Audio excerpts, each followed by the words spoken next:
کہ مسلمانوں کی زبان بڑی کمزور ہو چکی ہے، مسلمانوں کے الفاظ میں کوئی دم نہیں، وعدے میں کوئی اہمیت نہیں۔ اللہ کے نبی صلی اللہ علیہ وسلم نے پوری امت اسلامیہ کو اپنے زبان کی حفاظت کرنے کا حکم فرمایا، اور خود قرآن کریم بھی جب تذکرہ کرتا ہے تو مولا کریم اپنے حبیب کائنات جناب محمد رسول اللہ صلی اللہ علیہ وسلم کے متعلق یہ کہتا ہے کہ حضور صلی اللہ علیہ وسلم کا اخلاق سب سے بلند اخلاق ہے، سب سے بہتر اخلاق ہے، اور قرآن رہ رہ کر ہر موقع پر وہ پوری امت اسلامیہ کو اخلاق کی تعلیم دیتا ہے اور کہتا ہے کہ اپنے اخلاق کو درست کرو، تمہارا تعارف، تمہارا فرسٹ انٹروڈکشن تمہارا اخلاق ہوا کرتا ہے۔ مومن کی جب زبان کھلتی ہے تو اس کا تعارف ہو جایا کرتا ہے، وہ کتنے پانی میں ہے، اس کی حقیقت کتنی ہے، اس کا ظرف کتنا ہے، اس کی اوقات کتنی ہے، وہ عزت والا کتنا ہے، یہ اس کی زبان کھلتے ہی محسوس ہو جاتا ہے سامنے والے کو کہ اس کے بولنے کے انداز میں مٹھاس کتنی ہے اور کڑوا پن کتنی ہے۔ بعض افراد دیکھیے نا ایسے ہوتے ہیں کہ جن کی باتیں سننے کو دل چاہتا ہے، جی چاہتا ہے کہ وہ رات بھر بولتے رہیں، ہم رات بھر سنتے رہیں، کیا مٹھاس ہے، بات تو زبان سے ہو رہی ہے لیکن کان کو بڑا لطف آتا ہے، دل کو تازگی حاصل ہوتی ہے، روح کو غذائیں ملتی ہے اور خوش ہوتے ہیں لوگ۔ لیکن بعض لوگ ایسے ہوتے ہیں کہ ان کی منہ سے الفاظ نکل نہیں پاتے، زبان ٹھیک سے کھل نہیں پاتی کہ انسانوں کا دل ٹوٹ جاتا ہے۔ دوستو اور بزرگوں، تلوار کا زخم تو پھر بھی ٹھیک ہو جایا کرتا ہے، لیکن زبان کا دیا ہوا زخم برسوں ہرے رہتے ہیں۔ انسان برسوں اس دشمنی کو قائم رکھتا ہے۔ والفتنة اشد من القتل، قتل کرنے سے بھی بڑا گناہ فتنہ ہے۔ جب تک فتنہ نہیں ہوتا قتل نہیں ہوتا۔ فتنہ سب سے بڑا گناہ ہے، اور فتنہ پیدا ہوتا ہے انسان کی زبان سے۔ انسان کی زبان بڑی چھوٹی سی ہے، ناپ کر دیکھیے گا تو 6-7 انچ ہوگی۔ اتنی چھوٹی سی زبان بادشاہوں کا قتل کروا دیتا ہے، وزیروں کا قتل کروا دیتا ہے، میاں بیوی میں طلاق دلوا دیتا ہے، ماں باپ کے درمیان فرق پیدا کر دیتا ہے، کائنات میں فتنے کی آگ لگا دیتا ہے۔ ماچس کے ایک تیلی سے تم پوری دنیا کو جلا سکتے ہو، چھوٹی سی زبان کے فتنے سے انسانیت کے امن کو تم ختم کر سکتے ہو۔ انسان کی زبان جب یہ اللہ کا ذکر کرتی ہے تو عرش الہی کے سامنے مضبوط ترین ستون بھی ہلنے لگتا ہے۔ خدا فرماتے ہیں کیوں ہل رہا ہے؟ تجھے تو دنیا کی کوئی طاقت نہیں ہلا سکتی۔ اللہ فرماتے ہیں اے میرے بنائے ہوئے مخلوق ستون، تجھے میں نے اتنا مستحکم اور مضبوط بنایا کہ پوری دنیا کی طاقت مل کر تجھے ہلا نہیں سکتی، آخر تو ہل کیوں رہی ہے؟ تو وہ ستون کہتا ہے اے اللہ، دنیا کی کوئی طاقت تو ہمیں نہیں ہلا سکتی، لیکن تیرے مومن بندے اپنی زبان سے تیرا ذکر کر رہے ہیں۔ انسان کی زبان میں اتنی طاقت ہے کہ اگر وہ تجھے یاد کرے تو عرش ہلنے لگے، اور اگر وہ شیطان کی پرستش کرنے پر آ جائے تو تیری کائنات جلنے لگے۔ انسان اپنی زبان سے دعائیں بھی دیتا ہے، وہ بھی قابل قبول ہے، اور انسان اپنی زبان سے بد دعائیں بھی دیتا ہے، وہ بھی قبول ہو جایا کرتی ہیں۔ انسان کی زبان بڑی خطرناک ہے 6-7 انچ، مگر بڑی اسپیشل سیکورٹی میں زبان رہتی ہے۔ دیکھیے آپ، جو جتنا ڈینجر ہوتا ہے اس کی سیکورٹی بھی اتنی ٹائٹ ہوتی ہے۔ زبان کو آپ نے کہیں دیکھا اکیلے واک کرتے ہوئے، اکیلے حلوہ پوری کھاتے ہوئے، اکیلے کافی بار شاپ میں بیٹھتے ہوئے؟ کبھی آپ نے زبان کو دیکھا ہے اکیلے شاپنگ کرتے ہوئے؟ زبان چلتی ہے مگر 32 دانتوں کے بیچ میں special protection group, heavy high class کی ٹائٹ سیکورٹی کے بیچ میں رہ کر چلتی ہے، اور زبان اتنی چالاک ہے کہ وہ بولنے کا بول دیتی ہے، جوتا سر کو کھانا پڑتا ہے، منہ کو کھانا پڑتا ہے، ہاتھ کو کھانا پڑتا ہے۔ زبان ساری حرکت کرتی ہے لیکن مار انسان کے جسم کو کھانا پڑتا ہے۔ جب انسان صبح اٹھتا ہے، بستر سے چلنے کو تیار ہوتا ہے، تو انسان کے جسم کا ہر عضو، ہاتھ، پاؤں، ناک، کان، آنکھ، سر کے بال، چہرے، پیٹھ، سینے، یہ سب ہاتھ جوڑ کر زبان سے کہتا ہے کہ اے میری زبان مہاراج، ذرا اپنے آپ کو ٹھیک رکھنا، اگر تم نے گڑبڑ کیا تو گڑبڑ کر کے تم تو اندر جاؤ گی، جوتے ہم کو کھانے پڑیں گے۔ انسان کی زبان، اور وہی زبان اگر اچھی طریقے سے چلتی ہے، اگر وہی زبان ٹھیک سے چلتی ہے، اگر وہی زبان دعائیں دیتی ہے، اگر اسی زبان سے لوگوں کے دل خوش ہوتے ہیں، اگر اسی زبان سے اللہ کا ذکر ہوتا ہے، اگر اسی زبان سے انسانیت کے امن کی باتیں ہوتی ہے، تو یقین مانیے پھر انسان اس کو بابا سمجھ کر، پیر سمجھ کر، اللہ والا سمجھ کر زبان کو نہیں چومتا، ہاتھ کو چومتا ہے۔ تو ہاتھ کو معلوم ہے تو ٹھیک رہی تو مجھے چوما جائے گا، تو گڑبڑ کی تو جوتے مجھے ہی کھانے پڑیں گے۔ رزلٹ تو ہر حال میں ہمیں لینا ہے۔ زبان ٹھیک رکھو۔ اللہ کے نبی صلی اللہ علیہ وسلم نے ارشاد فرمایا کہ اگر تمہارا زبان ٹھیک ہے، اگر تمہاری زبان ٹھیک ہے تو تمہارا اعمال ٹھیک ہے۔ یاد رکھو کہ اپنی زبان سے کسی کا دل نہ توڑو۔ تم دل توڑتے ہو، پتھر مار کر تو شیشے ٹوٹ جایا کرتے ہیں، لیکن دل ایک ایسا مقام ہے جسے کوئی نہیں توڑ سکتا۔ انسان کی زبان میں وہ طاقت ہے جو انسان کے دل کو بڑام سے توڑ دے۔ تیرے الفاظ کے پتھر سے میرے دل کا آئینہ ٹوٹا، چلو اچھا ہوا ایک بے تعلق سلسلہ ٹوٹا۔ کہ انسان کی زبان بڑی اچھی بھی ہے، بڑی خطرناک بھی ہے۔ کچھ لڑکے سڑک کے کنارے سے جا رہے ہیں، زبان ہے، زبان کا فرق ہے۔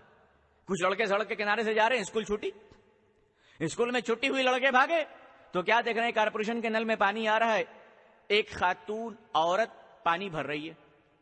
ایک لڑکے نے جا کے بڑی محبت سے کہا کہ ماتا جی مجھے ذرا پانی پلا دیجیے۔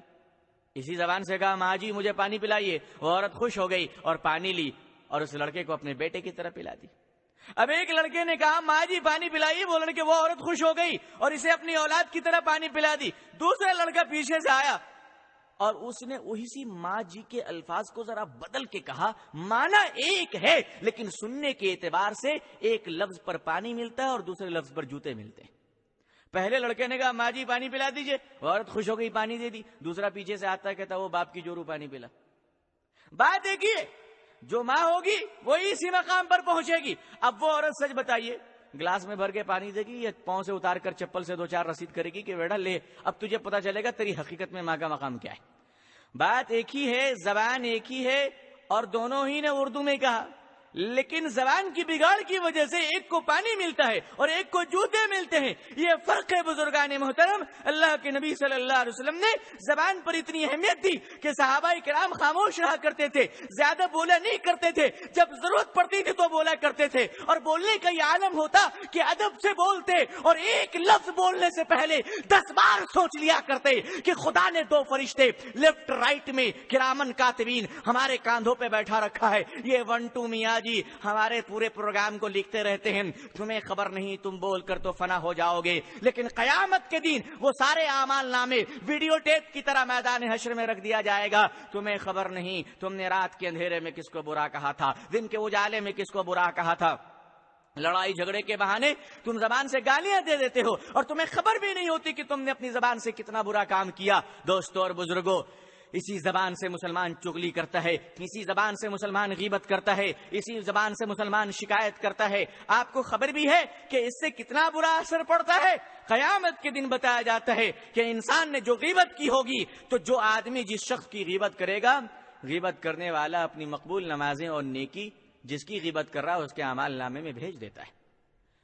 اسی زبان سے غیبت ہوتی ہے، اسی زبان سے شکایتیں ہوتی ہے، اسی زبان سے چغلی ہوتی ہے، اور اسی زبان سے انسان جھوٹ بولتا ہے، اور اسی زبان سے کائنات میں فتنے کی آگ لگا کر عالم انسانیت کے امن کو درہم برہم کر کر وہ انسان جو تلواروں سے قتل کرے تو گھنٹوں میں قتل کرے گا، اگر زبان سے قتل کرنے پر آ جائے تو ایک لفظ میں پوری دنیا مقتول ہو جائے گی، پوری دنیا ختم ہو جائے گی۔ اللہ کے نبی صلی اللہ علیہ وسلم نے بار بار اخلاق کی تعلیم دی، فرمایا اپنے اخلاق کو درست کرو۔ آپ صلی اللہ علیہ وسلم نے ارشاد فرمایا کہ تم میں سے اچھا انسان وہ ہے جس کی زبان اچھی ہو، تم میں سے اچھا انسان وہ ہے جو بات چیت اچھے طریقے سے کرتا ہو، تم میں سے اچھا انسان وہ ہے جو اپنے زبان کی پابندی کرتا ہو، جو وعدہ کرے اس کو پورا کرے۔ انسان کی زبان، مومن کا وعدہ پتھر کی لکیر ہے اور کافروں کا وعدہ پانی کی لکیر ہے۔ پتھر کی لکیر مٹا نہیں کرتے اور پانی میں لکیر کا وجود رہا نہیں کرتا۔ آپ مومن بنیے، اور مومن بننے کے لیے شرط ہے کہ جس زبان سے آپ کلمہ طیبہ کو پڑھ رہے ہیں اس زبان کی شان کو باقی رکھیے، کہ ایسا نہ ہو کہ آپ ایک خدا کی وحدانیت کا اعلان بھی اپنی زبان سے کریں اور خدا کے دشمنوں کے شرک اور کفر کے حقیقت اور اعتراف اور اقبال بھی اسی زبان سے کریں۔ یہ زبان کی شان نہیں ہے کہ تم اس زبان میں سچائی بھی رکھو اور اس زبان سے جھوٹ بھی لے کر چلو۔ جہاں دودھ ہوگا وہاں دودھ کی پاکیزگی ہوگی۔ تم کئی کلو دودھ میں پیشاب کا ایک قطرہ بھی ملا کر اس دودھ کو پاک نہیں رکھ سکتے۔ اپنی زبان کی حفاظت کرو۔ حضرت بلال رضی اللہ تعالیٰ عنہ جنہوں نے اس زبان سے خدا کی وحدانیت کا اقرار کیا، محمد رسول اللہ صلی اللہ علیہ وسلم کی رسالت کا اعتراف اور اقرار کیا، ایمان لے آئے، لیکن کفار بہت ستا رہے تھے۔ کبھی ابو جہل مار رہا تھا تو کبھی ابو لہب مار رہا تھا، کبھی ابو سفیان کی باری آ رہی تھی تو کبھی ابو قمیط بن امیت مکے کی وادیوں میں گھسیٹتا تھا، کبھی گرم گرم ریگستان پر لٹا دیا جاتا تھا۔ ابلتے ہوئے جوالا مکھی کی طرف پھٹتے ہوئے ریت پر حضرت بلال کو جسم ننگا کر کے کپڑے اتار کر کے لٹا دیا جاتا اور سینے پہ بڑے بڑے پتھر رکھ دیے جاتے۔ کبھی ابو جہل کوڑا مارتا تو کبھی ابو لہب کوڑا مارتا، لیکن ہائے رے زخم کھانے کے بعد بھی، ہائے رے گرم ریت کی تپش اور گرمی کو برداشت کرنے کے بعد بھی، ہائے رے پتھروں کے چٹان کے وزن کو برداشت کرنے کے بعد بھی، ایک ایک آہ اور سسکی کے درمیان بلال کی زبان سے جو جملہ نکلتا تھا، میرے نوجوانوں تاریخ اسلام کا مطالعہ کرو، اسلام کی تاریخ سے پوچھو کہ کوڑے کھانے کے بعد بھی بلال نے کیا کہا تھا۔ مدینے اور مکے کی تاریخ تمہیں چیخ چیخ کر کہے گی کہ بلال کے جسم پر کوڑے پڑتے تھے اور زبان سے آواز آتی تھی، احد احد احد، اللہ ایک ہے، اللہ ایک ہے، اللہ ایک ہے۔ ارے ظالمو، تم مارتا مارتا تھک سکتا ہے لیکن بلال کی زبان خدا کو یاد کرنے سے کبھی نہیں تھک سکتی۔ ادھر آ ستمگر ہنر آزمائیں، تو تیر آزما ہم جگر آزمائیں۔ ابو جہل کوڑا آزماتا تھا، بلال عشق الہی آزماتے تھے۔ ابو لہب ظلم و ستم کو آزماتا تھا، بلال عشق رسول آزماتے تھے۔ دیکھا مسلمانوں نے کہ بلال کے جسم پر بڑا ظلم ہو رہا ہے، مسلمانوں کو بڑا ترس آیا، آ کر کہنے لگے بلال مان لو نا ان کی باتوں کو، دل سے نہ صحیح زبان سے، تم دل سے اللہ کو مانتے رہو، لیکن ان کے ظلم و ستم سے چھٹکارا پانے کے لیے وقتی طور پر ان کی باتوں کو مان لو۔ کیا بگڑتا ہے بلال؟ اس سے ایمان تو نہیں جائے گا۔ حضرت بلال فرماتے ہیں کیا کروں میں کیا کروں، جس زبان سے میں نے ایک خدا کو پکار لیا ہے اس زبان سے خدا کے دشمنوں کو پکاروں، یہ میری زبان کی شان نہیں ہے، یہ میری زبان کا مقام نہیں ہے، یہ میری زبان کی عظمت نہیں ہے۔ حضور صلی اللہ علیہ وسلم کے غلاموں کا یہ عالم تھا کہ کوڑا کھاتے تھے، سر کٹاتے تھے، مگر اپنی زبان کی توہین نہیں ہونے دیتے تھے۔ آج کا مسلمان 1.25 روپے میں فاتحہ بکتے ہیں، 1.5 روپے میں ایمان بکتا ہے، تھوڑا بہت مل جائے تو پورا قرآن بک جاتا ہے۔ زبان کی اہمیت کہاں رہی جناب؟ زبان کہتے کس کو ہے؟ ایک آدمی جس طرح ایک باپ کا ہونا ضروری ہے، کسی لڑکے کے لیے حلالی ہونا ضروری ہے، اور حلالی ہونے کی سرٹیفکیٹ سنجے گاندھی ہاسپٹل نہیں دیتا ہے بلکہ ماں دیتی ہے کہ تیرا باپ 1 2 3 4 ہے یا ایک ہی سنگل آئٹم ہے، 10 ڈیجٹ کا ہے یا 1 ڈیجٹ کا ہے، یہ فیصلہ اس کی ماں کرے گی۔ اگر اس کی ماں بول دیتی ہے کہ بیٹا تو میری اولاد اور تیرا باپ یہ کالا گھوڑا انگریز انڈین پاکستانی کوئی بھی ہے بھائی ہندوستانی، یہ تمہارا والد ہے، حلالی اولاد ہونے کے لیے ایک باپ کا ہونا ضروری ہے، مومن ہونے کے لیے زبان کا ٹھیک ہونا ضروری ہے۔ آج مسلمانوں کا سب سے بڑا المیہ ہے کہ مسلمان زبان کے اعتبار سے نہایت گندا ہو چکا ہے۔ یہ پڑھے لکھے لوگوں کی بات کر رہا ہوں میں۔ جو جتنا ایجوکیٹڈ ہے بے ایمانی میں اس نے اتنا ہی ڈپلوما کیا ہے۔ آپ دیکھیے ایک جاہل آدمی جھوٹ بولے گا پکڑا جائے گا، پڑھا لکھا نہیں ہے بیچارہ، وہ جانتا نہیں جھوٹ میں لٹیگیشن کیسے بولنا چاہیے، پوائنٹ کس طرح سے لانا چاہیے، ادھر کا مال ادھر کیسے، ادھر کا مال ادھر کیسے، بیچارہ جاہل ہے، اڈلی والا کھاتا ہے، 2-4 جھوٹ بول دیتا ہے، اب وہ بھی جھوٹ بھی بڑا سمپل بولتا ہے۔ جیسے مالک نے پوچھا مال لوڈ کیا بس میں، وہ بیچارہ گیا نہیں، گھر سے نکل رہا ہے، کہہ رہا میں آدھے راستے میں ہوں، اسی قسم کی جھوٹ بولتا ہے، بیچارہ پکڑا بھی جاتا ہے 5 منٹ میں۔ لیکن آپ دیکھیے جو جتنا ایجوکیٹڈ ہوتا ہے جب وہ برائی کرنے پر اتر آتا ہے تو اس کی برائیاں بھی اتنی اسٹینڈرڈ ہوتی ہیں۔ جاہل آدمی پڑھا لکھا نہیں، جھوٹ بولتا ہے، پھنس جاتا ہے، 2-4 10 روپے کی جھوٹ بولتا ہے، اس سے لمبا نہیں بولتا۔ مگر وکیل لوگ جب بیچارے وکالت پڑھ کے LLB کر کر جب آتے ہیں اور عدالت میں کھڑے ہو کر گیتا کی سوگند اور قرآن کی قسم کھا کر جب بلیک کوٹ پہن کر جھوٹ بولنا شروع کرتے ہیں، اللہ اللہ، بازو میں کھڑا ہو کے شیطان بھی جھومتا ہے، واہ واہ واہ واہ میرے لال کیا کام کیا ہے تو نے، آج تو اس کا جواب ہی نہیں ہے۔ شیطان بھی کہتا ہے واہ، ایک دم پوائنٹڈ جھوٹ، قانون کی ڈگری لے کر جھوٹ، میلاد میں ایسے جھوٹ بولوں گا کہ آپ بھی ثابت نہیں کر پائیں گے۔ یہاں کی عدالت میں تو ثابت نہیں ہوگی، اللہ میاں کی عدالت میں وکالت سب نکلے گی، پتہ چلے گا۔ تو ایک جاہل جھوٹ بولتا ہے 2-4-10 روپے کی، وکیل صاحب جھوٹ بولتے ہیں 2-4-10 لاکھ روپے کی۔ جاہل جھوٹ بولتا ہے 1 انچ کے لیے، وکیل صاحب جھوٹ بولتے ہیں پورا سائڈ ہضم کرنے کے لیے۔ تو جھوٹوں کا اسٹینڈرڈ، ایک انسان اسی طریقے سے کسی کو مارے تو وہ قاتل کہلائے گا، لیکن ایک میڈیکل پروفیشن کر کر، میڈیکل ایجوکیشن کر کر جب ایک انسان کسی مریض کو زندگی کی سوئی دینے کے بجائے اگر رشوت کے چند ٹکوں پر بک کر زہر کا انجیکشن لگاتا ہے تو آپ بتائیے کہ دنیا کے سارے قاتل اس کے سامنے شرمندہ ہیں۔ اس سے بڑا قاتل کوئی نہیں ہو سکتا جو انسانیت اور شرافت کے راستے سے، جو انسانیت اور شرافت کا چولا پہن کر، جو مسیحائی کا لباس پہن کر، جو ڈاکٹریٹ کی ڈگری لے کر مریضوں کو صحت کی دعائیں دینے کے بجائے اسے موت کا پیغام دیتا ہے اور زہریلے انجیکشن سے مارتا ہے۔ دوستو اور بزرگوں، جب انسان جتنے مقام پر چل کر برائی کرتا ہے اس کی برائیاں بھی اتنی بڑی ہوئی ہوتی ہیں۔ اسی طرح سے آپ عام دنوں میں گناہ کریں، ایک گناہ ہوگا، رمضان میں آپ گناہ کریں گے، گناہ کا پرسنٹیج بڑھ جائے گا۔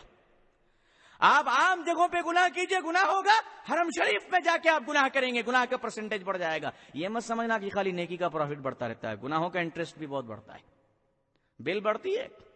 اگر نیکیاں ISD کے ریٹ پہ چل رہی ہے تو گناہ بھی کسی اسٹڈی سے کم نہیں چلتی ہے، اس کے بھی پلس ریٹ بہت فاسٹ ہوتے ہیں۔ مقامات کے فرق ہیں، آپ سڑک پر گناہ کر رہے ہیں، گناہ ہے، مسجد میں کریں گے گناہ کا پرسنٹیج بڑھ جائے گا۔ اسی طرح سے ساری دنیا اپنی زبان سے غلط بولے، غلط ہے، اگر مسلمان زبان سے غلط بولتا ہے تو گناہوں کا پرسنٹیج بڑھ جاتا ہے۔ کیوں؟ اس لیے کہ اللہ نے مسلمانوں کو داعی اسلام بنا کر بھیجا ہے، اللہ نے مسلمانوں کو اسلام کا مبلغ بنا کر بھیجا ہے۔ ارے کوئی مبلغ جھوٹ بولے، کوئی داعی اسلام جھوٹ بولے، کوئی حضور صلی اللہ علیہ وسلم کا دیوانہ جھوٹ بولے، کوئی حضور کا غلام سچا تاجر بے ایمانی کرے، یہ تو کافروں سے زیادہ گئی گزری بات ہو گئی، اس لیے کہ کافر جانتا نہیں ہے قرآن کا حکم کیا ہے۔ ارے او مسلمانوں کے بچے، پھال کھانے والے، کباب کھانے والے، تجھے تو معلوم ہے کہ میرے رسول نے کیا کہا ہے، میرے آقا نے کیا کہا ہے، حضور صلی اللہ علیہ وسلم کا فرمان کیا ہے۔ اپنے زبان کی حفاظت کرو اور جب کوئی وعدہ کرو تو تم اس وعدے کو پورا کرو، گڑبڑ مت کرو، ناٹک مت کرو، جھوٹا ارادہ مت کرو، اپنی زبان کی اہمیت کا اندازہ کرو کہ تم جو کچھ بھی زبان سے کہہ رہے ہو اللہ تعالیٰ کیا لکھا جا رہا ہے۔ دونوں کاندھوں پر جو بیٹھے ہوئے فرشتے ہیں وہ تمہارے ایک ایک لفظ کو نوٹ کر رہے ہیں اور قیامت کے دن وہ سب لایا جائے گا۔ ذرا سی باتوں پہ آج کل مسجد کے باہر کیا جھوٹ بولیں گے، مجھے معاف کیجیے گا، مسلمان تو اتنی ترقی کر چکا ہے کہ مصلی پہ بیٹھ کے جھوٹ بولنا شروع کر دیتا ہے۔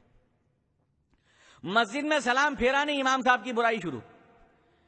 کتنے بے شرم ہے دیکھیے لوگ، جس امام کے پیچھے نماز پڑھے، ابھی امام نے کہا السلام علیکم، تھوڑی دیر پہلے انہوں نے کہا اقتدیت بہذا الامام، مصلی پہ بیٹھ کے امام صاحب کی برائی شروع کر دی کہ پہلی رکعت لمبی ہو گئی تھی، دوسری رکعت چھوٹی ہو گئی۔ بھائی صاحب وہ امام ہے، نماز پڑھا رہا ہے، تمہارے گھر کا غلام نہیں جو دکان سے سودے لا رہا ہے کہ تم بولو گے کیوں اتنی دیر ہوئی، کیوں اتنی جلدی ہوئی۔ مسجد میں بیٹھ کر غیبت، مسجد میں بیٹھ کر چغلی، جبکہ حکم ہے کہ جب مسجد میں جاؤ تو اعتکاف کی نیت کر کے بیٹھو اور وہاں جا کر صرف اللہ کا ذکر کرتے رہو، دنیا کی بات کرنا تک مسجد میں جائز نہیں ہے۔ لیکن مسلمان مسجدوں میں بیٹھ کر شکوے شکایت کرتا ہے، امام کی برائیاں کرتا ہے، دوسروں کی چغلیاں کرتا ہے، انسانوں کی غیبت کرتا ہے۔ شرم آنی چاہیے اس قوم کے افراد کو جو خدا کے گھر میں بیٹھ کر اپنی زبان سے برائیاں کر کر مسجد کو ناپاک کرتا ہے۔ ارے او ظالموں، تجھے خبر ہونی چاہیے کہ خدا کے گھر مسجد میں خدا کے رحمت کے فرشتے بیٹھے ہوتے ہیں، وہ فرشتے اتنے معصوم ہوتے ہیں کہ پیاز کی بدبو برداشت نہیں کر سکتے، لہسن کی بدبو برداشت نہیں کر سکتے۔ ارے ظالموں، وہ تیرے جھوٹ کی بدبو کیسے برداشت کریں گے، وہ تیرے گناہوں کی بدبو کیسے برداشت کریں گے، وہ تیرے چغلی کی بدبو کیسے برداشت کریں گے، وہ تیری غیبت کی بدبو کیسے برداشت کریں گے۔ کم سے کم اپنے اوپر بھی رحم کرو اور اللہ کے فرشتوں پر بھی رحم کرو۔ جو فرشتے تیرا ذکر لکھنے آئے ہیں وہ کیا کہہ رہے ہوں گے، مالک یہ تیرے رسول کی امت ہے صلی اللہ علیہ وسلم، جن کی زبان ٹھیک نہیں نہیں. حضور صلی اللہ علیہ وسلم کافروں سے بھی وعدہ کر کے اس کو نبھایا کرتے تھے. ابو جہل سے بھی زبان کو ٹھیک رہا کرتے تھے. فرمایا اس زبان سے ادب کا معاملہ کرو, کسی کو بے ادبی سے مت پکارو. اگر تمہارا دشمن بھی ہے, اگر تمہارا مخالف بھی ہے, اگر تم اسے پسند نہیں کرتے, اگر وہ شخص برا ہے تو اسے بھی عزت سے بلاؤ, اور اپنے بچوں کو کہو کہ اگر وہ بڑا ہے تو اسے عزت سے بلائے, کیونکہ ایسا نہ ہو کہ دشمنوں کے ساتھ گستاخی کرتے کرتے کرتے عادت اتنی خراب ہو جائے کہ تم اپنے استاذ کے ساتھ, بڑوں کے ساتھ اور ماں باپ کے ساتھ بھی گستاخی کرنے لگو. اس لیے اپنی اچھی عادت کو بچا کے رکھنے کے لیے, اپنی اچھی عادت کو ہمیشہ کنٹینیو رکھنے کے لیے دشمنوں کے ساتھ بھی ادب سے باتیں کرو. کبوتر چاہے جتنا بھی پریشان ہو جائے, کوے کی بولی کبھی نہیں بولا کرتا. مومن پر کیسی بھی مصیبت آ جائے, مومن کبھی جھوٹ اور فریب کا سہارا نہیں لیا کرتا. مصیبتیں آنے پر شریفوں کی شرافت کم نہیں ہوتی. سونے کے 100 ٹکڑے کر دو پھر بھی اس کی قیمت کم نہیں ہوتی. زبان کو اللہ تعالی نے دنیا میں ہمارے تابع کر رکھا ہے. ہم چاہے جس طرح اسے استعمال کریں, دنیا میں کوئی روک ٹوک نہیں, لیکن ایک گائیڈنس, ایک راہ عمل, ایک نظام, ایک دستور عمل اللہ کے نبی صلی اللہ علیہ وسلم نے ہمیں دے رکھا ہے کہ تمہیں اپنی زبان کو کس طرح سے استعمال کرنی ہے. لیکن اگر تم زبان کا غلط استعمال کرتے ہو تو دنیا میں کوئی رکاوٹ نہیں ہوگی, اس لیے کہ اللہ نے زبان کو ہمارے تابع کر رکھا ہے, اور دنیا میں زبان ہمارا غلام ہے. ہم جو چاہیں کام لیں, لیکن یاد رکھو کہ قیامت کے دن خدا اس زبان پہ مہر لگا دے گا, اور اس کی ایک ایک حرکتوں کا اعلان انسان کے جسموں سے کرایا جائے گا. اللہ تعالیٰ نے مومن کی زبان کے لیے ایک دستور قائم فرمایا.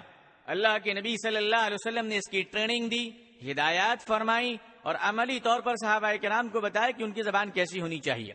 سب سے پہلی بات تو یہ کہ وعدہ جب کریں آپ تو نہایت محتاط رہیں, کیونکہ منافقوں کی جو علامتیں ہیں, کہ بہت ساری علامت میں ایک علامت یہ ہے, بڑی علامت یہ ہے کہ جب بولتا ہے تو جھوٹ بولتا ہے. یہ منافق کی علامت ہے کہ جب وعدہ کرے تو جھوٹ, اور اس دل میں نیت کر کر وعدہ کرے کہ مجھے تو یہ پورا نہیں کرنا ہے. آپ کو معلوم ہے کہ کل آپ شہر میں نہیں رہیں گے, آپ کو خبر ہے کہ کل 12 بجے آپ کہیں باہر جا رہے ہیں, کسی مصیبت زدہ نے آپ کو فون کیا کہ میری کچھ مدد کیجئے, اس کا ہی پیسہ آپ کے پاس رکھا ہوا ہے, وہ اپنی رقم مانگ رہا ہے کہ میرے وہ 1000 روپے آپ دے دیجئے, میری تکلیف کے وقت میرا کام آ جائے گا. آپ جانتے ہیں کہ آپ 12 بجے کل نہیں رہیں گے, صبح 11 بجے آپ گھر سے نکل جائیں گے, لیکن آپ نہایت بے شرمی کے ساتھ, نہایت ظلم و ستم کے ساتھ اپنے ایمان کا سودا کرتے ہوئے بڑی ڈھٹائی اور بڑی ہمت کے ساتھ آپ اسے کہتے ہیں کہ کل 12 بجے تم گھر پہ آ جانا. آپ جانتے ہیں کہ وہ غریب بس میں آئے گا, 10-20 روپے خرچ کرے گا, پھر آپ کے دروازے تک آئے گا, اور آپ 12 بجے نہیں رہیں گے, اور پھر وہ 12 بجے واپس چلا جائے گا. آپ اندازہ کیجئے کہ اس کے دل پر کیا گزرے گی آپ کے تعلق سے. آپ نہیں دے سکتے, آپ صاف صاف بولیے کہ میرے ساتھ مجبوریاں ہیں, لیکن آپ اسے تکلیف کیوں دے رہے ہیں, آپ اسے سزا کیوں دے رہے ہیں؟ اس کے پیسے بھی خرچ ہوں گے, وہ امید و حسرت کے ساتھ آئے گا, نا امید اور مایوس ہو کر لوٹے گا. اگر اس دکھے دل اور مغموم شخص کے دل سے اگر کوئی بد دعا نکل گئی تو پھر آپ کی ہلاکت کا کیا ہوگا؟ آپ تو پھر برباد ہو جائیں گے, آپ کو کوئی بچانے والا نہیں ہوگا. تو وعدہ جب کیجئے تو مکمل کوشش کیجئے کہ آپ اس کو پورا کریں گے انشاءاللہ, اور ہمیشہ انشاءاللہ کہیے. لیکن ایسا نہیں کہ دل میں جھوٹے وعدے کا یقین ہو اور پھر آپ انشاءاللہ کہتے چلے جا رہے ہیں. آپ جانتے ہیں کہ آپ اس کو پورا نہیں کریں گے, پھر انشاءاللہ کہہ رہے ہیں. یہ تو کفر ہے, یہ اللہ کے نام کے ساتھ مذاق کرنا ہوا, یہ اللہ کے پاک نام کا مذاق اڑانا ہوا. تو پہلی بات تو یہ کہ جب آپ وعدہ کریں کسی سے, مکمل اطمینان کے ساتھ کریں, یقین کے ساتھ کریں, اور اس وعدہ کو آپ پورا کریں, چاہے آپ کسی کے ساتھ آپ نے وعدہ کیا ہو. دوسری چیز, بڑی بے شرمی کے ساتھ آج کل ہم لوگ اپنے معصوم گھر کے چھوٹے چھوٹے بچوں کے سامنے جھوٹا وعدہ کرتے, جھوٹی باتیں کرتے ہیں, ٹیلی فون پر دوستوں کا مذاق اڑاتے ہیں. معصوم بچے جو کیمرے کی طرح ہمارے سامنے کھڑا ہوتا ہے, وہ پوری ٹریننگ لیتا ہے اور خاموش زبان سے کہتا ہے ٹھیک ہے باپ, میرے بچپن میں تو جھوٹ کی مجھے ٹریننگ دے رہا ہے, میں جوان جب ہوں گا اور جب تو بوڑھا ہو جائے گا تو تجھے انہی جھوٹ کا سامنا کرنا پڑے گا. بعض دفعہ یہ دیکھنے کو آیا ہے کہ گھر میں کسی صاحب کا فون آیا, بچے نے فون اٹھا لیا, اب وہ صاحب پوچھ رہے ہیں بیٹا ابا ہے, تو لڑکا بھی تو معصوم ہوتا ہے نا, کہتا ہے کھڑو پوچھ کے بولتا ہوں. ٹریننگ دی گئی ہے, کہتا ہے ٹھہرو ذرا میں پوچھ لیتا ہوں. ابا پوچھتا ہے کس کا فون؟ پہلے نام پوچھتا ہے بچہ, اتنا ایکسپرٹ ہو چکا ہے. نام, وہ نام جا کے اپنے باپ کو بتاتا ہے. باپ کہتا ہے کہہ دے گھر میں نہیں ہے. اب لڑکا آتا ہے اور فون پر کہتا ہے ابا کہہ رہے ہیں ابا گھر میں نہیں ہے. ابا کہہ رہے ہیں ابا گھر پہ نہیں ہے. بچہ جھوٹ بھی بول رہا ہے اور سچ بھی بول رہا ہے. آپ کی عزت کیا رہ گئی جناب؟ گھر کے دروازے پہ بیل بجی, باپ بیٹے سے کہتا ہے جا کے دیکھو باہر کون ہے. دیکھا کہ باپ کے دوست کھڑے ہوئے ہیں. نام بتایا, باپ نے کہا کہہ تو نہیں ہے. بچہ جا کے دروازے پہ کہتا انکل ابا بول رہے ہیں ابا گھر میں نہیں ہے. ابا بول رہے ہیں ابا گھر میں نہیں ہے. آپ اندازہ کیجئے مسلمان کی شان ہے. یہ تو مکاروں کی شان ہے. یہ تو ابو جہل والی عادت ہے. یہ تو ابو لہب والی عادت ہے. یہ تو کافروں والی عادت ہے. یہ تو مشرکوں والی عادت ہے. یہ تو یہودیوں والی عادت ہے. ہماری ساری خوبیاں یہودیوں نے لے لی, یہودی کی ساری برائیاں مسلمانوں نے صدقے میں لے لی. اب مسلمانوں کے پاس یہی کام رہ گیا ہے کہ ہماری اچھائیاں عیسائی لے لیں, ہماری اچھائیاں یہودی لے لیں, اور یہودی والے جو پہن کر پھینک دیں اسے فیشن سمجھ کر ہم قبول کر لیں. یہودی نصرانی عیسائی والے جو میک اپ کے ڈبے پھینک دیں اسے نور سمجھ کر ہمارے گھر کی عورتیں قبول فرما لیتی ہیں کہ یہ بہت بڑا غازہ و حسن ہے, یہ بہت بڑا نور ہے. زبان کا بہت زیادہ غلط استعمال عورتوں میں ہوتا ہے. لوگ کہتے ہیں مجھے نہیں معلوم, میں تو ساری ماں بہنوں کی بڑی عزت کرتا ہوں, مجھے تو ایسا لگتا ہے کہ دنیا میں اتنے عورتیں ہیں سب اللہ والی ہیں, کوئی برا نہیں ہے اس میں. لیکن ہمارے کچھ دوست والے, ہماری کمپنی کیسٹ کی کمپنی والے, یہ لوگ ہمیں بتاتے ہیں کہ عورتوں میں ایک بڑی بری عادت ہے. یہ میں نہیں بول رہا ہوں, یہ زبان میری اور ہے, لیکن زبان میری ہے لیکن مجھے کہا گیا, مجھے پتا نہیں, مجھے اس کا ایکسپیرینس نہیں ہے. عورتوں کے بیچ میں بیٹھنے کی عادت نہیں ہے, اس کا تجربہ نہیں ہے. میرے دوستوں نے مجھے بتایا, بالخصوص ایسے آڈیو کمپنی کے مالک نے مجھے بتایا کہ جب تک عورتیں صبح سے شام تک جھوٹ نہ بول لیں, اپنے شوہروں کو دھوکہ نہ دیں, تب تک ان کے پیٹ کا کھانا ہضم نہیں ہوتا. اب بھائی ہمارے دوست کی حفاظت اللہ میاں کرے, اور ان کو ان کے گھر کی عورتوں کے حوالے ہم نے کر دیا ہے. اب جو حشر ہو اللہ تعالیٰ ان پر رحم کرے. اب یہ بات کہاں تک سچی ہے یہ آپ حضرات اندازہ کر لیں کہ اس وقت تک کھانا ہضم نہیں ہوتا جب تک کہ وہ جھوٹ اور فریب کا سہارا نہ لے لیں.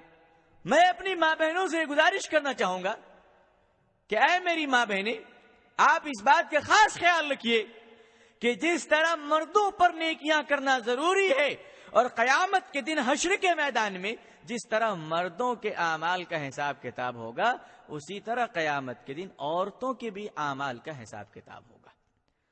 جس طرح مردوں کی زبان کی پوچھ ہوگی, جس طرح مردوں کی زبان کی پکڑ ہوگی, اسی طرح عورتوں کی بھی زبان کی پکڑ ہوگی. آپ یہ مت سمجھیے کہ سارے کولو کے بیل مصیبت کے گڑھے میں مرد ہی پڑیں گے. قیامت کے دن عورت کا بھی حساب کتاب ہوگا.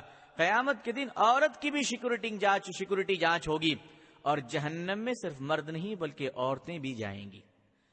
اللہ کے نبی صلی اللہ علیہ وسلم نے عورتوں سے خاص طور پہ فرمایا ہے کہ تم لوگ اپنی زبان کی حفاظت کرو. جہاں پہ 4 عورتیں بیٹھ گئی, وہاں پہ ایک عورت بسم اللہ کرتی ہیں, وہ فلانی کی بیٹی آپ کو معلوم ہے؟ کیا معلوم تو نہیں, آپ معلوم ہو جائے گا. اب اس کا پورا بایوڈاٹا سامنے رکھتی ہے, وہ کب پیدا ہوئی تھی, اس کے پیدا ہوتے ہی کتنے نرس مر گئے تھے, اس کے پیدا ہوتے ہی اس کے باپ پر کیا مصیبت آ گئی تھی, کوئی بہو گھر میں آ گئی, سسر بیمار ہے, وقت قریب آ چکا ہے, اللہ نے موت کی تاریخ طے کر رکھا ہے, مر گیا. اب وہ الزام بیچاری نئی نویلی آنے والی معصوم دلہن اور بہو پر پڑتا ہے کہ کیسی منحوس ہے, گھر میں پاؤں رکھتے ہی سسر کو کھا لی. بھائی سسر کیا قیمے کا بنا ہوا سموسا ہے جسے بہو آ کے ٹیسٹ کر لے گی؟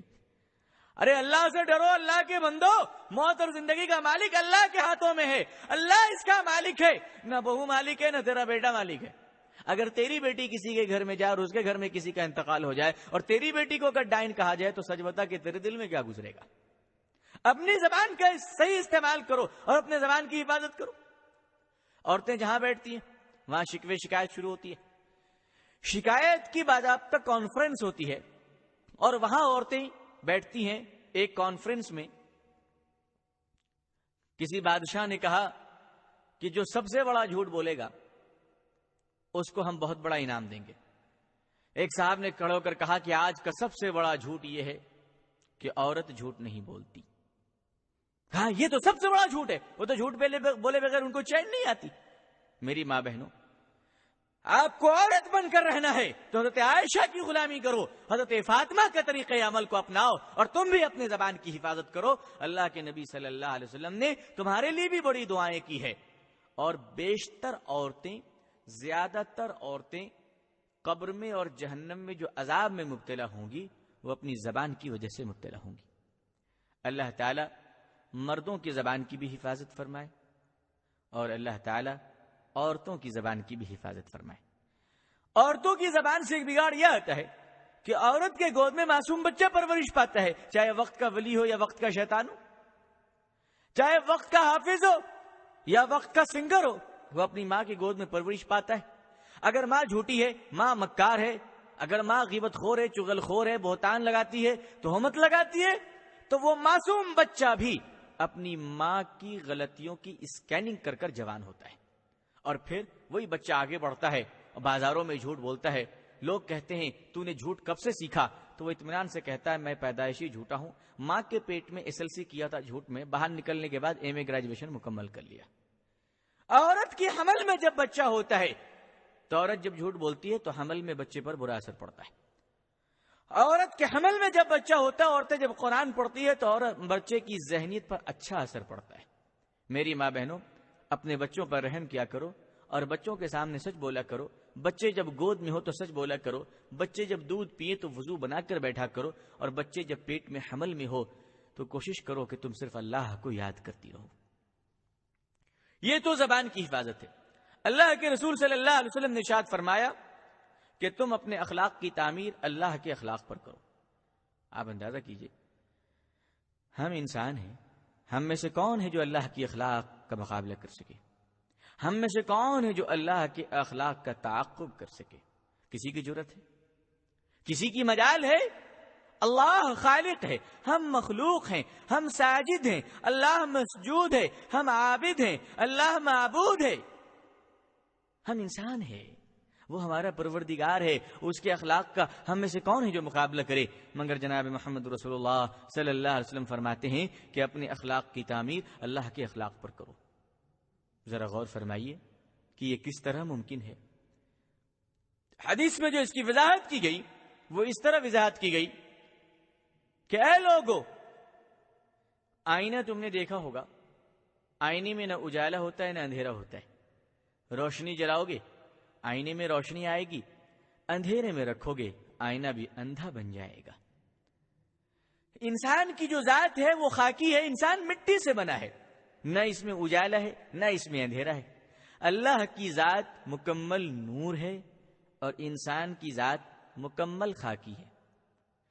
تو انسان اللہ کے اخلاق کے نور سے اپنے اندھیرے وجود کے اندر روشنی ڈالے اور اللہ کے اخلاق پر اپنے اخلاق کی تعمیر کرے. یہ کیوں کر ممکن ہے دوستو؟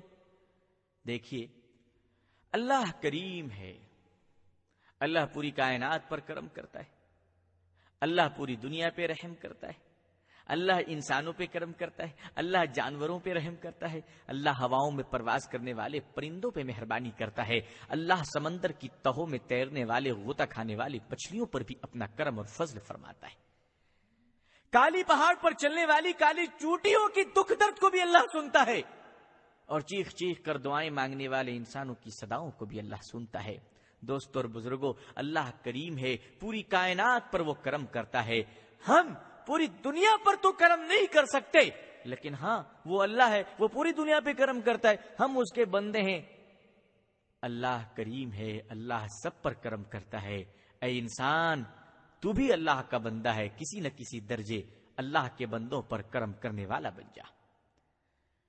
اللہ سب پہ کرم کرتا ہے, تم پڑوسیوں پہ کرم کرنے والے بن جاؤ, تم دوستوں پہ کرم کرنے والے بن جاؤ, تم رشتہ داروں پہ کرم کرنے والے بن جاؤ, تم غریبوں پہ کرم کرنے والے بن جاؤ, تم والدین کے ساتھ حسن سلوک کرنے والے بن جاؤ. یہ ہے اللہ کے اخلاق پر اپنے اخلاق کی تعمیر. اللہ رحم کرنے والا ہے, اللہ سب پر رحم کرتا ہے, اللہ پوری دنیا پہ رحم کرتا ہے. اے انسانوں, تم بھی کسی نہ کسی درجے رحم کرنے والے بن جاؤ. تم بھی مصیبت زدہ کے دکھ درد کو سمجھو. اگر کوئی بیمار ہے تو اسے دوا دلا دو, یہ بھی تو رحم ہے. کوئی ننگا ہے اسے کپڑے دلا دو, یہ بھی تو رحم ہے. کوئی دروازے پہ آ کے دستک دے رہا ہے, اللہ نے جو کچھ تمہیں حیثیت دی ہے اس حیثیت کے مطابق تم اس کی مدد کرو, یہ رحم ہے. اللہ عادل ہے, اللہ انصاف کرتا ہے. اے انسانوں, اے اللہ کے بندو, اللہ پوری دنیا کے ساتھ انصاف کرتا ہے. تم بھی کسی نہ کسی درجے چھوٹے پیمانے پہ انصاف کرنے والے بن جاؤ. اپنی اولاد کے ساتھ انصاف کرو, اپنے بچوں کے ساتھ انصاف کرو, پڑوسی کے بچوں کے ساتھ انصاف کرو. اگر تمہاری ایک سے زیادہ بیویاں ہیں تو بیویوں کے ساتھ انصاف کرو. یہ بھی انصاف کا تقاضا ہے کہ عورتوں کے درمیان انصاف کیا جائے. اب یہ نہیں ایک کو مہارانی بنا رکھا, دوسرے کو کنیز بنا رکھا, ایک کو نرگس رضیہ سلطانہ بنا رکھا اور دوسرے کو آخری درجے کی نوکرانی بنا رکھا. اللہ کے ہاں اس کا جواب دینا پڑے گا. یہ انصاف کیجیے. اللہ رازق ہے, اللہ پوری کائنات کو کھانا کھلاتا ہے. آپ پوری دنیا کو تو نہیں کھلا سکتے, بے شک نہیں کھلا سکتے. ہم اپنے آپ کو نہیں کھلا سکتے, لیکن اللہ رازق ہے. اللہ نے جو کچھ ہمیں رزق دیا ہے اسی میں ہم بھی کسی نہ کسی بھوکے کو کھانا کھلانے والے بن جائیں. اگر کوئی بھوکا سائل ہمارے سامنے آیا ہے, نہ صحیح ایک روٹی, آدھی روٹی میں سے ایک ہی ٹکڑا ہم دے دیں. اللہ رازق ہے, تم بھی کسی نہ کسی درجے لوگوں کو کھلانے والے بن جاؤ. اللہ کریم ہے, تم بھی کسی نہ کسی درجے لوگوں پر کرم کرنے والے بن جاؤ. اللہ رحیم ہے, تم بھی کسی نہ کسی درجے لوگوں پر رحم کرنے والے بن جاؤ. اللہ انصاف کرنے والا ہے, تم بھی کسی نہ کسی درجے لوگوں کے ساتھ انصاف کرنے والے بن جاؤ. اللہ سچا ہے, اے اللہ کے نیک بندو, تم بھی کسی نہ کسی درجے سچ بولنے والے بن جاؤ. حضرت عمر کا زمانہ تھا رضی اللہ تعالیٰ عنہ. حضرت عمر مدینے میں بیٹھے ہوئے ہیں. ایک عجیب و غریب مقدمہ حضرت عمر کی عدالت میں آیا. عجیب و غریب مقدمہ یہ ہے کہ عرب کے کسی دیہات سے ایک بدو مسلمان, بدو کہتے ہیں دیہاتی کو, بدو مسلمان اجنبی, بالکل نیا نیا پہلی بار مدینے میں آ رہا تھا. مسلمان ہے لیکن مدینے نہیں آیا. جیسے ہم میں سے بہت سارے ہندوستان کے مسلمان ہیں جو مدینے نہیں دیکھے. مدینے دور کی بات ہے, کرناٹک کے بہت سارے ایسے گاؤں اور دیہات کے مسلمان ہیں جنہوں نے بنگلور نہیں دیکھا, جامع مسجد نہیں دیکھی. ایسے وہ بدو مسلمان تھا, زبان کا مگر پکا, اسلام کا پکا, لیکن مدینے نہیں دیکھا تھا. گھوڑے پہ سوار ہو کے کئی دنوں کا سفر طے کرتا ہوا تھکا ہارا مدینے کی طرف آ رہا تھا. واقعہ یہ پیش آ گیا کہ مدینے میں داخل ہونے سے قبل اسے بہت تیز نیند آ رہی تھی, بہت تھکا ہوا تھا. کئی دنوں کا سفر, وہ زمانہ تھا جب سڑک پہ گھوڑے کی ننگی پیٹھ پر چڑھ کر چلنا پڑتا تھا, اونٹ اور گدھے پہ سواری کرنی پڑتی تھی.